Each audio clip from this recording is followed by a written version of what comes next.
Hello my pouring friends, and thank you for joining me again on this video. I love the combination of turquoise and yellows.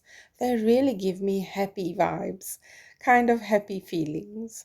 So in this video today I'm using turquoise and malachite, some green yellow, some sunshine yellow, a yellow ochre and a pearl white. My cell activator is Amsterdam's black oxide as well as titanium white. I really had to work hard at this painting and I learned so much from my errors. So let me share my process with you. I use a titanium white house paint. It's a regular acrylic house paint. The product is called Durham Wall Sheen, and I've thinned it down with a little bit of water. So I'm working on a 40 by 50 centimeter canvas, and this canvas takes about 600 grams of mixed pillow paint. So I've added a little bit of water, about 70 grams, to the 600 grams of paint, just to make it a little bit more fluid and to help me to spread it across the canvas. As you will see in a minute, I'll begin to tilt that paint. So I don't completely pour the paint straight to the edge. I prefer to tilt it out. And that's what I'm doing now, and you can see how fluid the paint is. So it's still got a lot of body, it's still thick, but it's fluid, so it flows nicely across the canvas, and that's what you want in this technique. So once I've spread the paint out, I tilted the canvas and got the paint close to the edges, I now have to pop the air bubbles, and I only do this at the start of my painting. I don't pop air bubbles again. So I'm going to lay down colors for a background, in my style of bloom blowouts. This is how I do it. I love to first create a background for my blooms. So this is a deconstructed bloom blowout. I do a lot of puddles. I blow them out randomly, and then I spin out the canvas so that they spread out and fill up the canvas completely. And then on top of that, I would do my blooms, and it depends on the result of the background, how many puddles I would then lay out and blow out blooms. Sometimes I only do one, other times I'll do two, sometimes I do three or more. It depends on the result that I get from the background. So the colors that I'm laying down is a yellow ochre. I've used a little bit of sunshine yellow, and I'm also using a green yellow, which is a chartreuse. Love that color. It's such a happy color. So my cell activator, I first lay down the white, and that's going to be followed by the black cell activator. I poured quite a liberal amount of the white cell activator, and I'm only using a tiny dot of the black cell activator. The black cell activator can be very, very powerful, and when you're doing more than one puddle, you don't want to have too much black cell activator on your canvas because it does spread out quite a bit. So I would blow these puddles out now. I use a very lightweight blow dryer. It's an 1800 watt. The make is Condere, Condere, and it has two heat settings, and it's got two airflow settings. So only high and low airflow, and it's got a cool and a hot setting. So I always use it on I start off blowing my puddles on a low setting, and then I switch to high. But I don't use the hot air setting. I always use it on cool.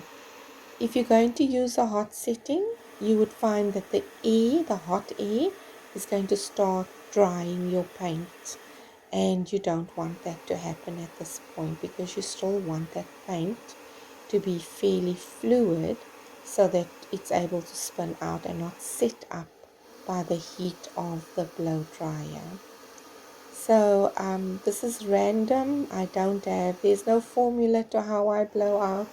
I just want to interlock those puddles with each other, and then to create that background, and then do my puddles on top of that, do the bloom blowouts on top of that. I find that having a plain background, plain negative space background with the blooms, it doesn't appeal to me that much. I love the intrigue, the surprise of the bloom background of the blowouts. So I started doing the style of bloom blowouts quite a while ago, and I absolutely love the results every time. So at this point, once again, you're not looking for perfection here. You're just wanting to blow out those puddles. So if this is the first time for you watching my channel, thank you so much for being here. I really appreciate your viewership. Please consider subscribing, join my pouring family, hit the like button, hit the share button, share with your family and your friends, and help me grow my YouTube channel. To everyone that comes back and views my videos each time I post, I am really thankful for your viewership and for the time that you spend with me. Please leave some comments below. I'd like to hear what's on your drawing table, what you are currently working on, how you are experiencing your acrylic pouring journey, what you're struggling with. If there's anything I could perhaps help you with, I'd be very happy to do so. So do post your comments in the comment section below.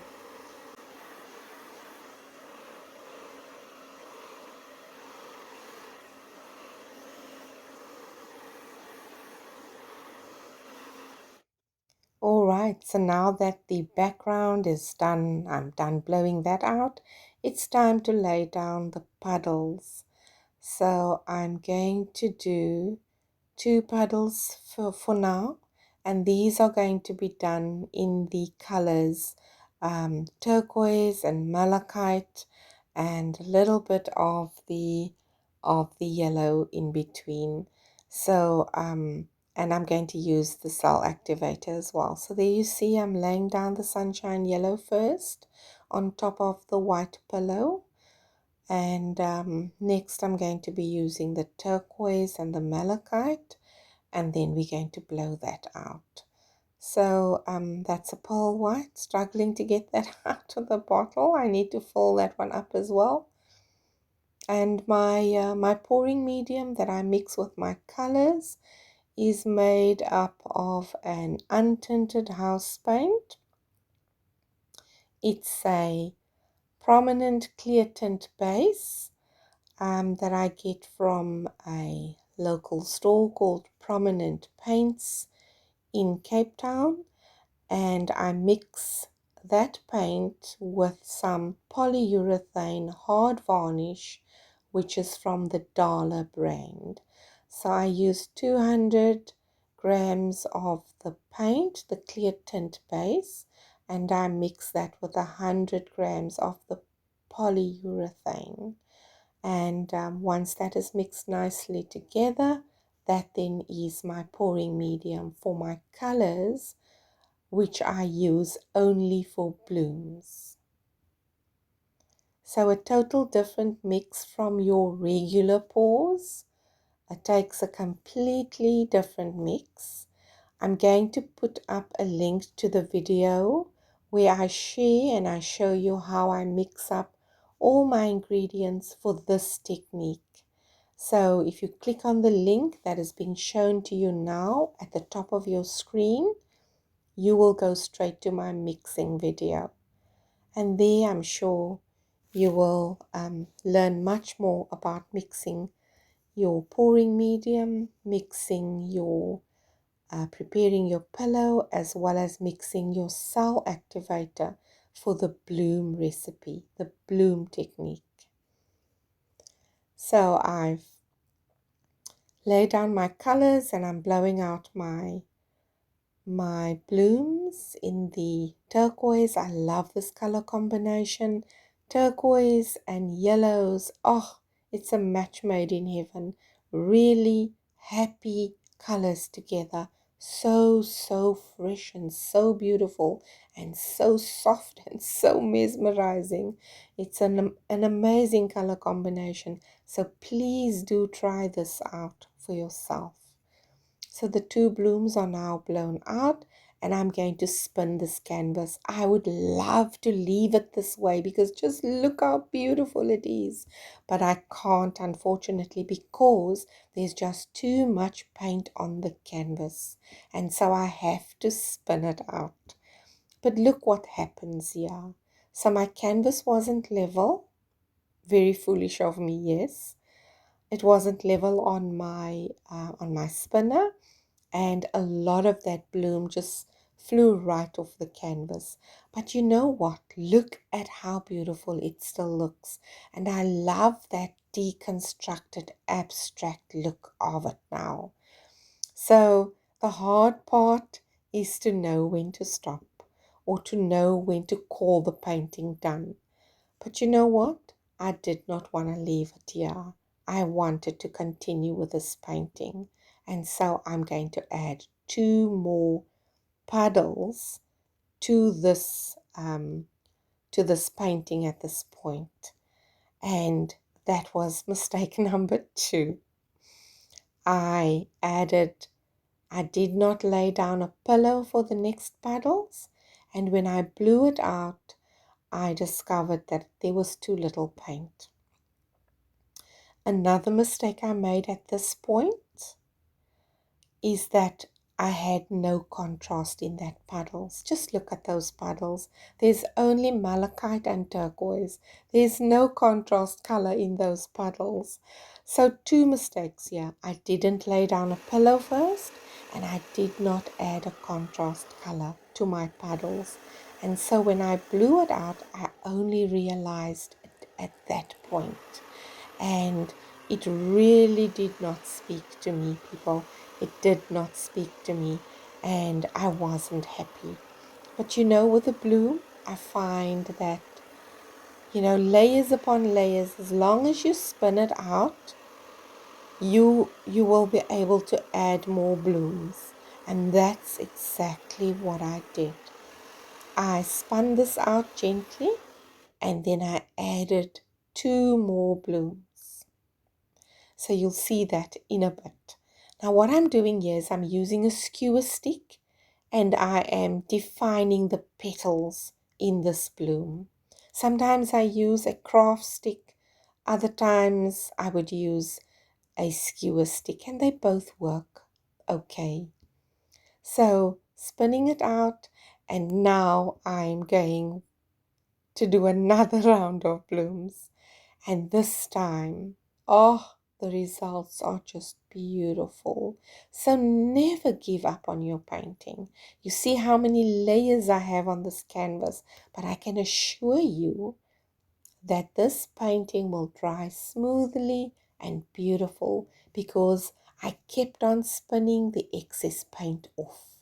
So here you see me correcting my mistakes. I first laid down a pillow. Then I added the turquoise, and in between the 2 shades of turquoise, I added the green yellow, which was my contrast color. I added the black cell activator, once again just a tiny drop, and then the white cell activator on top. So first the black cell activator and then the white cell activator on top. Now I'm giving that a gentle blowout. I start on a low air fan and then I switch to a high air fan. So the 2 would be blown out, and that air pressure from the blow dryer, it's not a very hard pressure even though I'm blowing it out on a high setting, but it's just enough to create such beautiful cells in the center of that puddle. And then when I would use the blow dryer and blow it out at an angle, I'm actually stretching that cells out, and that is what gives that beautiful lacing and those lines that flow from the center. Just beautiful detail that it's just pleasing to the eye. So my first bloom is blown out, and I'm doing the second one now, and then I'm going to give it just a few gentle spins just to spread it out slightly and also to get rid of any excess paint still on the canvas. So I'm spreading out the blooms once again, the petals with the blow dryer. It's okay to go over it a second time as long as you position the airflow only on the petal and not in the center of your bloom. Don't blow over the center a second time, or you're going to distort all your beautiful cells that you've created there. Once again, I'm using the skewer stick, and I'm just modifying the bloom with some wispy ends, and I've also defined the petals once again, and there you see me give it a gentle spin. This is the centers. I've used a skewer just to create definition within the center, and that's the final result, and I'm absolutely happy. So thank you so much everyone for joining me. Take care, stay well, and bye for now.